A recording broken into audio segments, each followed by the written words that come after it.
All right, so welcome everyone. It looks like folks are still kind of filing in as we're starting our webinar today with artist Dominick Lombardi.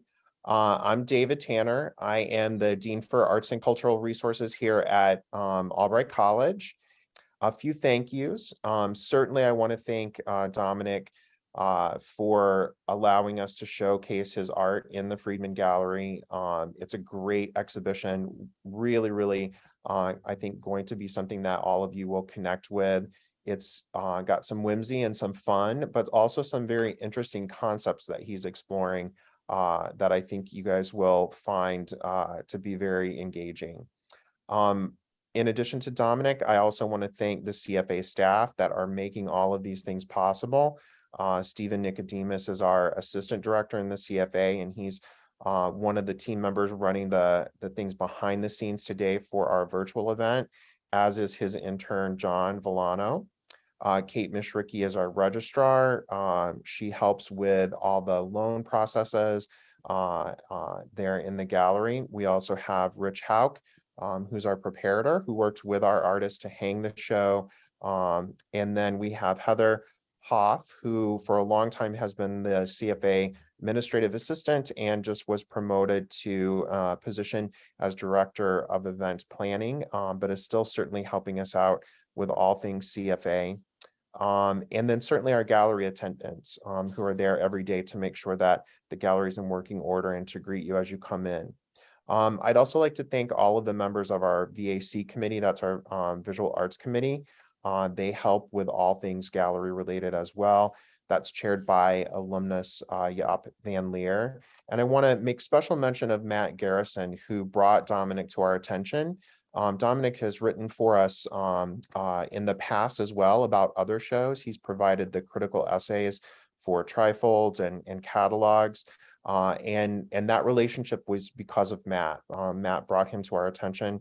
And so I'm really grateful to have Dominick, to have his work here, because we've actually worked with him in the past as a writer, but now we get to see his creative practice and turn the tables a little bit and see his work in the gallery. So I'm thankful for that. Along those lines, I also want to thank Joel Carrero, who wrote the critical essay for Dominick's trifold that you see right here. And if you come to the gallery, you can pick up a copy of this for yourself and read that essay by Joel. But I do want to thank him for participating in that way with us as well. And then a few final thank yous to all the administrators, faculty, staff, and students who support the gallery on campus in so many ways. In particular, we have our communication staff, Heidi Ekman and Carrie Manzolillo, who work with us closely on all of our publications and print and digital collateral. And then all the folks in facilities, events, and catering that make the events for these types of things happen in a great way. So a little bit now about Dominick before he starts his presentation. As I mentioned, he is a writer. He's written for us many times, as he's also a critic, an artist, as you'll see here in a second, and a curator in his own right. He's written for publications like Art and Antiques, the Brooklyn Rail, the New York Times, and many other publications. He actually is represented by Artego Gallery, as well as Prince Gallery, which is in Copenhagen, Denmark. And he has curatorial relations with both the Marine Arts Center in Florida, as well as the Hamden Gallery in Massachusetts. I could go on and on about all of the shows that he's done, both as group and solo shows, but I want to get right to his artwork and get right to him. So without further ado, welcome, Dominick. Thank you so much, and I'm going to turn it over to you. Thank you for that introduction. That was really nice. And I also wanted to echo my thanks for Rich, Steve, John, Kate, Matthew, Heather, and Joel for all they've done for this exhibition. And of course, you for just making this all possible to happen.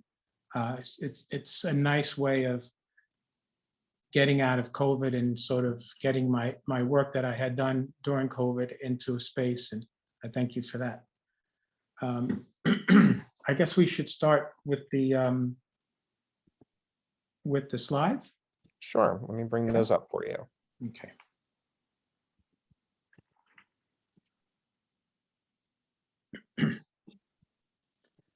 I think at the beginning, I just wanted to give just a little bit of a background of what kind of artist I am. Some may have heard of the term pop surrealism. It's sort of in that realm, but it's basically a blend of highbrow and lowbrow art. So, for instance, very, very early on, when I was 3 or 4 years old, my parents bought an encyclopedia for our family. This was in the late 50s. And I opened up one of the encyclopedias, and I was just struck by an image of Picasso's Guernica. And I didn't know why, I didn't know what it meant. Of course, it's one of the great anti-war paintings in history. And I had the lucky experience of having to see this painting a number of times at MoMA before it was sent back to Spain when democracy was restored in Spain in 1981. So that was my initial exposure to highbrow. Unknowingly, I didn't realize it at the time, but it stuck with me my whole life. And then the next thing that happened with me, which the next slide, is my lowbrow exposure, which would have been, again, in these days, there was no cable TV, there was no internet, there was underground comics, mad comics, scary, creepy, and eerie comics. And for me, because of at that time the art world in the late 60s and early and 1970, there really was not much to offer as far as what one might learn in terms of anatomy, how to draw. Because there was op art, there was conceptual art, there was minimal art, and it's not going to be a good source if you're trying to learn anatomy. So luckily, I had this access to these comic books, and artists like R. Crumb, Jack Davis, Mort Drucker, Frank Frazetta, Graham Ingalls, they were all excellent with anatomy. Also, they were a little exaggerated, of course, because they were comic books, but at least it was a way for me to copy and learn and figure out certain aspects of anatomy. So that's the basis of the type of artist that I am. So in the next slide, my first attempt at dealing with this series, Across Contamination, was in 1998, when my daughter was approaching 3 years old, and I started to become very concerned with more concerned with the environment. My wife was reading a lot about transgenic foods, and I was reading about hot metals and how scary things were, and how we weren't looking necessarily at how this would affect human beings in the future. And it really scared me, not just, again, more for my daughter than for me, because she was just a little kid. So that's really what got me started on the cross-contamination. But it was at that time, in 1998, it was a one-off. I did what I needed to do. I mixed a laundry bottle with a bird and came up with a bird that whistles, doesn't fly, and poops in the cap. So it all was like just sort of a funny, ironic statement about how absurd transgenics were and the direction that we were going in. And in the next slide, this one I think is important. Again, it's the second start at the cross-contamination. It looks at how I again, that first image on that image of 4 is the armature of the sculpture, which contains found objects or repurposed objects like aspirin bottles, kitchen utensils, toys, things that I accumulated to pack the form The feet and legs, I think, are carved from wood.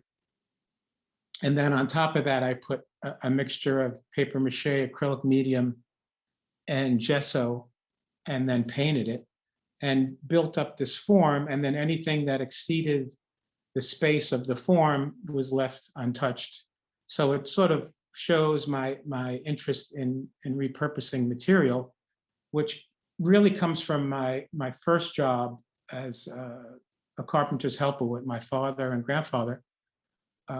When my job was to take a claw hammer and a saw and salvage the material that was demolished from a building to be used for something else. So I learned a lot about repurposing, a lot about recycling, and way too much about splinters.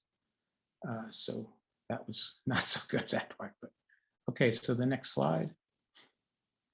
All right, so now it's 20 years after the first piece of cross-contamination. Now I got what I need. I have the idea. I'm going to take record albums and I'm going to put stickers on them.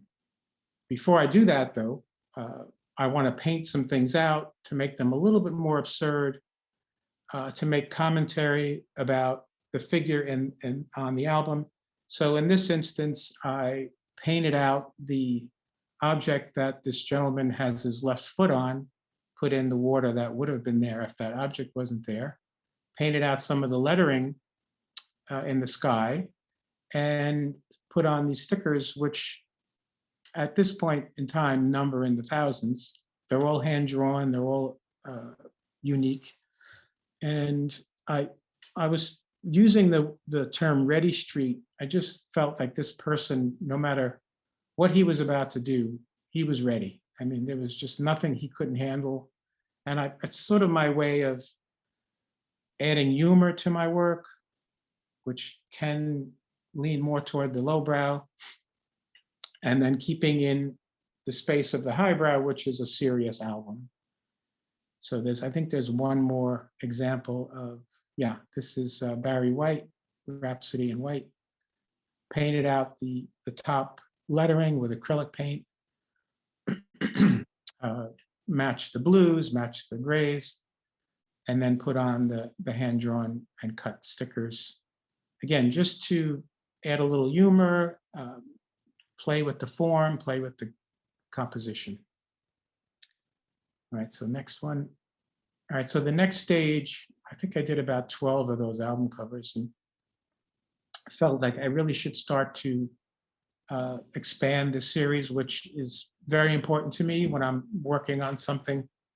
I don't like to be bored, so I'll change some part of the process up. And I'm also a sculptor, so I started making these objects and then putting stickers on them. So this one, I think, was meant to be a street mime and a teddy bear mixed, like just abstracting those two concepts. And then that would be the highbrow, because it's abstraction. And then the lowbrow would be the stickers that were put onto the form. Again, you don't see it in this particular group of images, but all the inside of that object is comprised of objects, found objects, things that are pieced together, and then the material is placed on top to flesh out the form. You can see on the top, on the left, the top there, there's it's a spoon, a wooden spoon, as one of the ears. Okay, so the next, again, another piece in the series, again, focusing probably a little too much on humor, but I like to entertain myself, so that's what happened. That's the way it goes. Okay, next. All right, so I think I did 4 sculptures and felt, again, I needed to look at another way of dealing with the stickers. So like I did with the albums, I took a pre-existing thing, which happened to be, in this instance, one of my paintings from 1986, which was called The Studio, and it represented a person sitting or standing in their studio, thinking about what they might paint. So I had all these things floating in space. And then I decided to just cover it with 50 or 60 different stickers. And again, I use the word sticker, but really what they are little individual drawings cut out and pasted on with acrylic medium. Now I can only do that if there are any painters out there. I can only do acrylic on acrylic. So if I was going to use an old painting, I would have to put that, the painting would have to be acrylic base. I couldn't do this on an oil painting. They wouldn't stick. Okay, that's important later. You'll see at the end. Here's a detail. And then I think we have one more detail. And you can see they're either somewhat figurative. I think there's a kind of a face there on the top left. Looks like somebody who's groaning or wincing or whatever that face is. And then the rest are here and there are very abstract. Okay. And I wanted to mention one thing here. Again, my obsession with repurposing. In 2006, I think it was, when I was 50 years old, I got into the IATSE Union Local 829 in New York City. And I started working as a scenic artist, or eventually as a scenic artist. And this is a shot of me on the second season of Master of None. I was carving a big piece of styrofoam to make this cupcake door that comes up when the actor comes out and talks to the audience. And it being in this field, being at these jobs, I was able to scrounge through what the construction group, the carpenters and the grips were throwing out. They would just grab a bunch of wood that had no use to them, that they couldn't save everything. It was impossible. So I would just go around and, time my visits and grab stuff and ask, can I take this? Can I take this? And they would always say, yeah, take it. So all of the frames in the exhibition are made from the salvaged wood from the sets that I worked on. So if you'll see them, they all look like they're kind of, some of them are raw, most of them are raw. They look like cutting board, because I just pieced together 12 or 16 pieces of wood to make these shadow box frames. So again, I couldn't walk by these, piles of good pine and oak and birch and just, not do anything with them. So I just took as much home as I could. And I ended up making about 200 frames over the years. All right, next. All right, so getting back to that experience as a scenic artist, the top row here, there's 4 on the top, 4 on the bottom. The top row is one of the more common materials that is used in set building. It's called Luan, and it's like 1/8 inch thick plywood, and you can cut it with a coping saw very easily. And I made these shapes and then painted them and then stuck stickers on them. Again, these are things, you're cutting out a window hole in a set and they just toss out that cut, and I grabbed it and made pedestals out of them and made paintings out of them. So that was, again, fortuitous for me to be able to repurpose that material. And then the bottom row is all taken from a painting I did in 2001 that I cut up into 4 sections and made 4 new paintings. The original painting was, I think, was 20 by 24, and it was reverse painted. So the acrylic paint was put on the back of the plexiglass.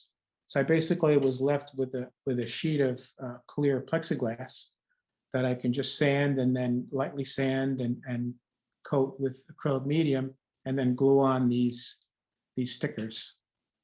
And I think the next slide, yeah, you could see how I cut these up, where I cut it. There's some pieces missing here, obviously, but that was the original painting, or some of it anyway. All right, next.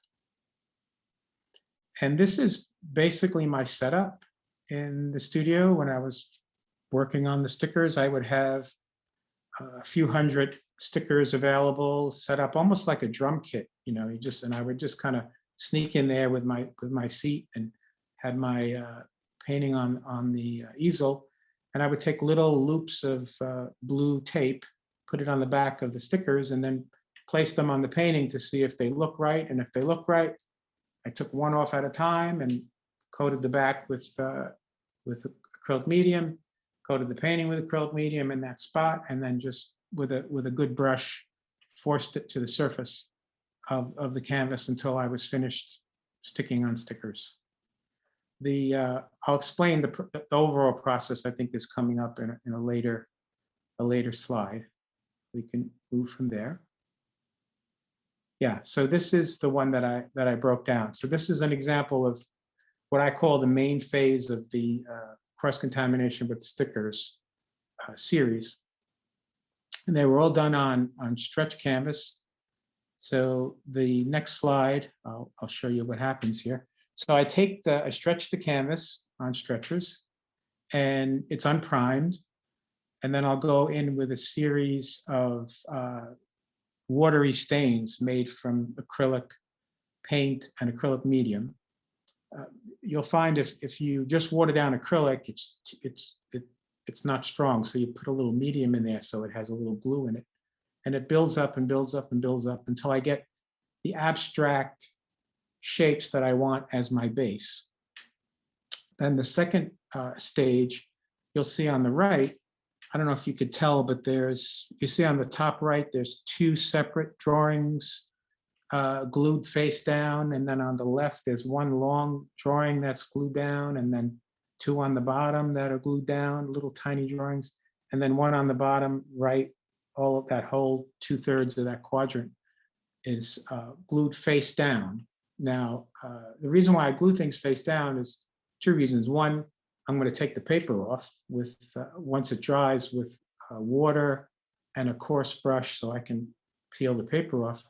And the second is because two of the drawings are charcoal, and the only way to transfer charcoal, for me anyway, is to put the glue on the canvas and then force the charcoal drawing onto the canvas.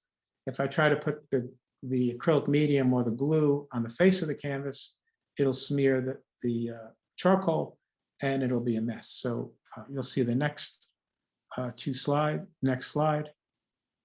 So on the left, this is what it looks like after I removed most of the paper. Along the left border, on the piece on the left, and across the top and on the right side, you'll see I left some of the newsprint paper on the surface, just to sort of show that, this is at one time was a drawing on paper. And to me, this is permanent, because what I'll do after this is once that dries, I'll take acrylic medium, do 2 more coats of clear acrylic matte medium to fix everything that I've transferred onto the canvas. Then the next step, once I've got that coating on there and that's thoroughly dry, then I'll take the time to put stickers on the same way I've always done, with loops of tape, place them on there, and just carefully figuring out what my little stories are, my little narratives. When you see the paintings in person, you'll see that the figures interact. There might be 3 or 4 together in a grouping, and they're looking at each other and gesturing toward each other. Some are flying through the air, following each other, jumping off of things, down toward the canvas, the bottom of the canvas. Others are just by themselves, maybe in a way reacting with the figure below. Sometimes it depends. When I'm in the studio, it's everything goes. Whatever looks like it works, that's what I do. All right, so next. That again, just looking at the finished piece. Again, you'll see that even on the bottom right, there's 3 figures.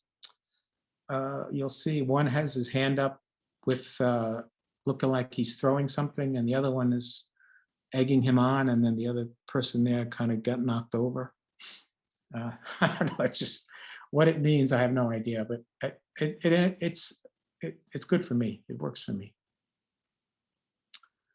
All right, next is a sheet of uncut sticker drawings, just to show you what these pages of drawings, and I've made countless pages of these things.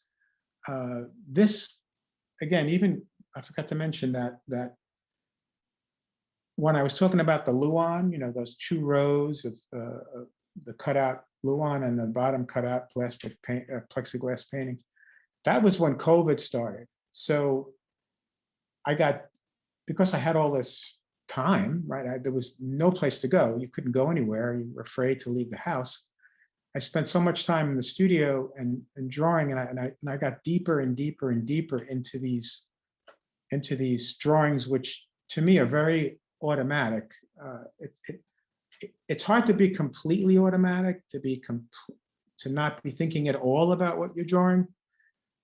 It's impossible for me, because the second you touch the paper, you're connecting to the paper. So you can no longer not think about the paper. You have to sort of think about it a little bit, but I keep as open a mind as possible, and letting things just happen. So if they look like faces and they're upside down, I'll cut them out and turn them around, and just drawing after drawing and page after page, cutting these out, cutting them out, and compiling them. I probably used 2,000 or 3,000, and I have another amount the same that I haven't used.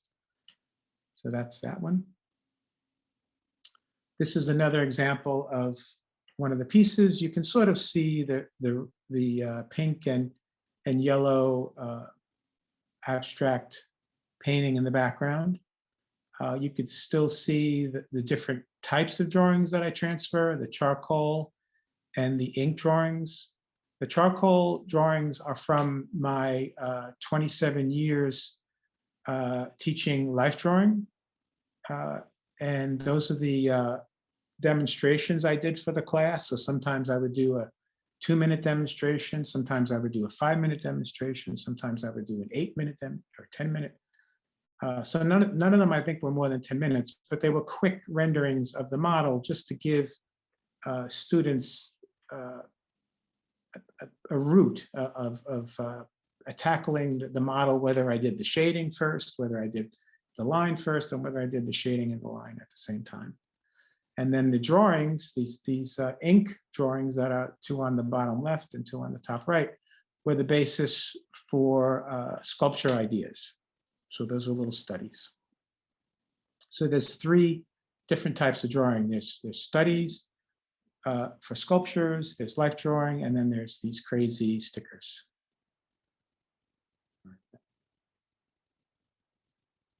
Again, another example. This one you can see a little bit more clearly the background abstract, the green, the gold, and the white. And then this one in particular, these drawings in particular, I really like, because they reminded me of one of my favorite artists, R.B. Kitaj. If you have an opportunity, look him up, especially the early work. So it's R.B. and then the last name is Kitaj. A really excellent artist. And these really reminded me of him, the way he drew. So anyway, and then you can see there's, again, there's 3 figures on the bottom that are sort of looking at each other, wondering what that person is, or that thing is thinking. All right, so then I think there might be one more. Yeah, this is the last piece in the series. At this point, the last 3 pieces I made, the cutouts, the little drawings became more and more connected. There was more of a predetermined meaning to these little stickers, and they all started to connect. They all became one. They all relate to each other. And I felt that in these last few pieces, that was the end, the formal end of this series. And one of the things that happened in this painting, and I mentioned this earlier, you can't put, you can't glue with acrylic medium on oil paint. So if you want to put oil paint on the painting, you got to do it at the end. So the yellow, the blue, and some of these pink forms in the background were put on with acrylic paint. Then you'll see this fine, thin line drawings in the background of these kind of surreal landscapes. Those were full page drawings that were transferred face down to the background. So you could, once you took the paper off, peeled the paper off, you can just see the ink and you can see through the drawings to the background. Then I put the stickers on them, the way, just to make sort of this meeting of two tribes or whatever it is. And then I coated it with acrylic medium. And then I took oil paint and painted around and through these fields. So yeah, that's correct. Wherever you see any kind of blending, any kind of a change or modulation in the base color, that was oil paint.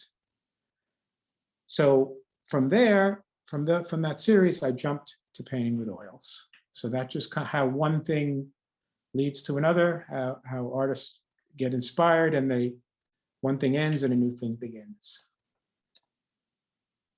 That's it.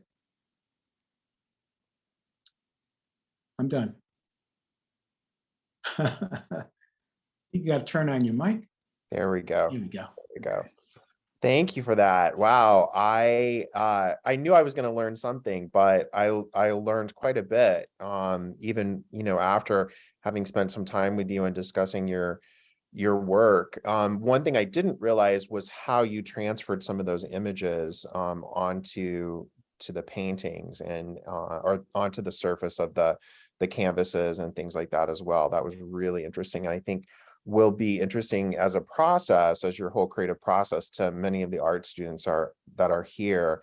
I also I'm kind of summarizing some of the things that you said. One of the things that you and I talked about was your experience in theater, and we have a pretty active theater program here too. And often I'm sure there's some students here from theater that understand the scenic process, because many of our students are involved in that as well. But how that ties in with your creative practice in terms of your concerns about the environment and sustainability is something that I think is very unique, a unique part of your practice that has really informed it in a way that I didn't realize fully until you went through your presentation today. So thank you so much for that. Yeah, for sure. All right. I know we've already got some questions on here, so I do want to get down to some of these, and let's see, let's go through here. So just some general comments. Love this concept of past and present in your work. Can you talk a little bit more about, has that come through in any of your other series?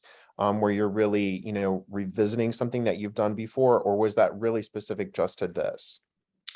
I would say that the repurposing of previous work,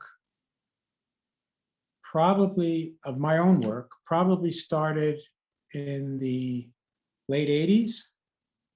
I did do a couple of series. I don't like throwing out material, a canvas. So I'll save them. I'll take them off the stretchers, roll them up, and put them aside. And one day when I'm stuck and I need something, I need a base. I don't want to just stare at a white canvas. I'll go through all these old paintings and drawings and see if there's anything I could start with. A lot of times I'll do what I did with the reverse painting. I'll cut them up. Other times I'll just turn them sideways and paint over them.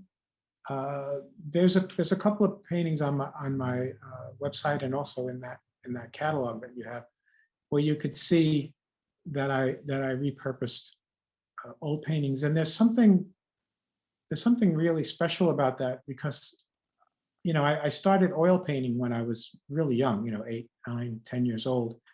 And I've taken some of these paintings that I've done from that age and painted over them. And I sort of remember stuff that I forgot. You know, I'm touching the same surface that I touched when I was 9 years old or 10 years old. And I get like a flashback of like this studio that I was painting in, this class that I was in, this absurd adults only class. I'm this little kid, you know, totally lost and, you know, having no connection with anybody else in the room. But I'm remembering, you know, the moment that I had painted that painting. So I think that's really cool, you know, that I'm able to kind of relive certain parts of my life by using some old things and improving them, you know, making something interesting out of something that I've already done and didn't like, and now I like it. So Awesome. And our first question from the audience is, how long did it take you to develop your own personal style? And the usage of stickers, for instance, what drew you to that method in particular? yeah, I guess pretty early on, I developed a series of work that was within my own thinking, wasn't really influenced by anybody else. So probably when I was 20, uh, 21, you know, very early. Uh, then the second part of the question, why stickers? Mhm. I've always been, because I'm interested in lowbrow, that I've always been interested in popular culture, and that includes tattoos, graffiti, and of course, more recently, stickers. You can't walk in any, you know, major city and not see stickers everywhere. You know, they're just on the sidewalk, on backs of signs, on any flat surface. Uh, I'm not so sure how much is happening in your immediate area, but I know in New York, they're everywhere. There's millions of stickers everywhere, and there's one on top of the other. And it's just something about that expression, that and the way that the artists are expressing themselves, as I found with, you know, graffiti, and that I saw everywhere in the 70s, and of course, you know, the popularity of tattoos. That's really interests me. You know, what are people interested in? How are they expressing themselves? And it's also interesting to me too, because it's in large part mostly younger people who have, you know, more enthusiasm and more energy for certain things, and I like seeing that as well. So that brought that interest to the stickers. Absolutely. I know in my first year seminar class, we've been reading a book that talks about, you know, throughout history, different artists and activists, things that have happened, and how the use of those kind of crack and peel stickers have been important. But one of the aspects that they drew was the importance of their use during the you know, the height in the early part of the AIDS epidemic, and how they literally covered, and especially in Mm, New York City, the subway and signs and all of that with, you know, silence equals death and all of those kinds of mhm, things. And that mhm. was Yeah, particularly coming from artists. So sure. that's definitely, I think, right on with what you're saying They as are well. very political. Yeah, yeah, and Absolutely. very powerful. So there's a question here asking you to say more about the idea of reverse painting, and I think that's you know, indicative of that one piece that you took apart with the plexi. Could you talk a little bit more about that? Sure, sure. Trying to think now, when it was 1998 to 2008, I think it was. If you'll look on my website, you'll see there's a series called Post-Apocalyptic Tattoos. And the basis of that series, excuse me, basis of that series is me channeling through a future tattoo artist who's making designs for tattoo, because by that time, you know, 500 years in the future, people are so damaged by pollution, you know, water pollution, air pollution, food pollution, that they don't live very long. They live to be, you know, 25 at the most. So the hierarchy changes in the art world from the museum world to the tattoo artist. That becomes the, the person who's, chronicling the world, keeping track of the world. So that person makes tattoos, designs for people to put on their body. Now, I wanted to mix the concept of flash, which is the original drawing for the tattoo, and the fact that the tattoo is under the skin of the person, I think it's 5 layers beneath the skin of the person. So I took the plexiglass, which is 1/8 of an inch thick, and I painted on the back of the plexiglass, sanded it first so it looks kind of like skin, not so shiny, sanded back and front, and then painted reverse painting on the back of the plexiglass. So when you turn it around, you see the painting through the plexiglass. Now, the tricky part of reverse painting, because it's reversed, is the front. What would normally be the last thing you put on the canvas is the first thing you put on the back of the plexiglass. So I put the black lines, sort of like tribal, heavy, the kind of lines you would see in tattoo, on the back of the plexiglass first. I had to put 2 or 3 coats, otherwise it's not opaque enough.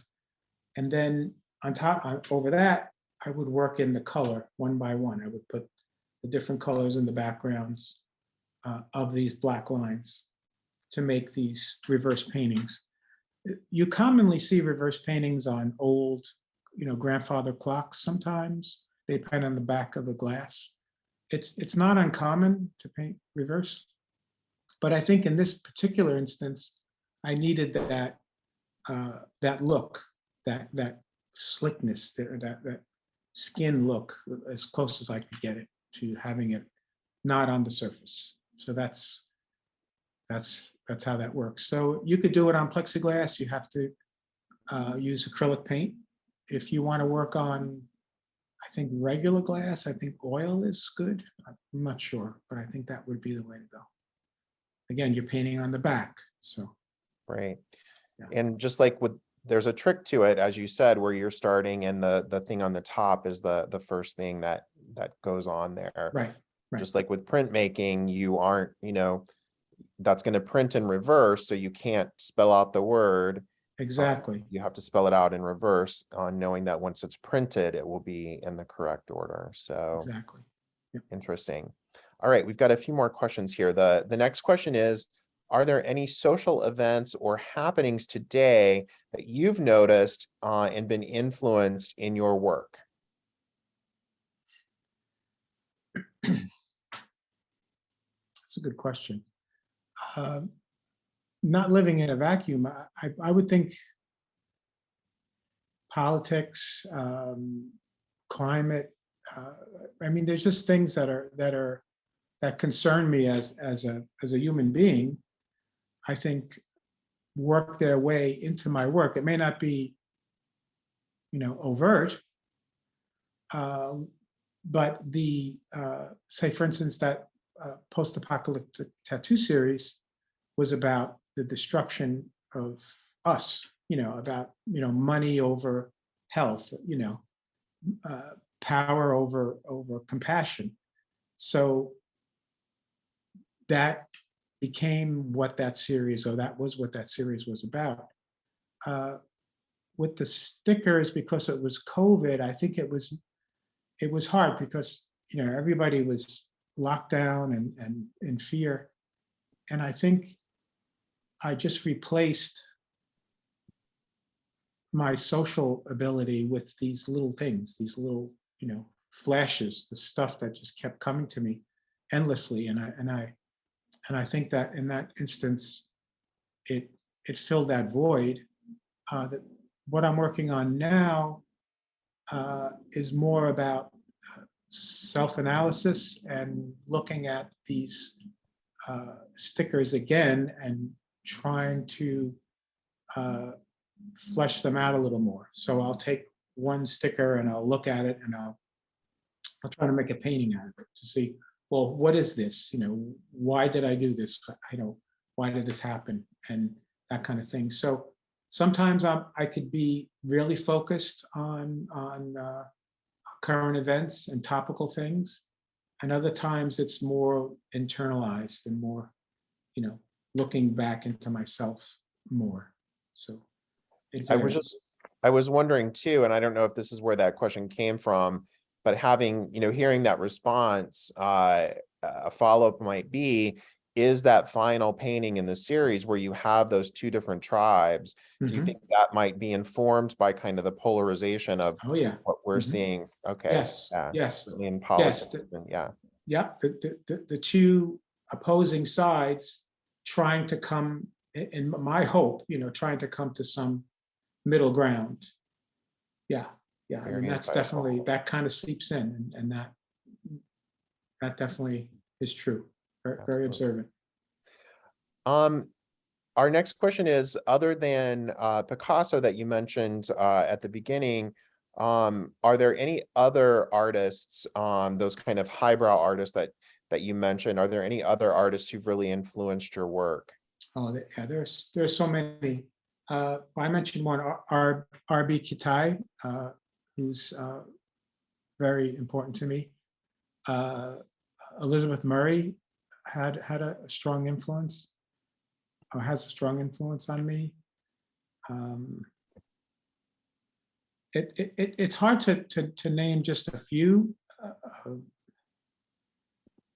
I mean, even looking back a little bit, a lot of the German expressionists, George Gross.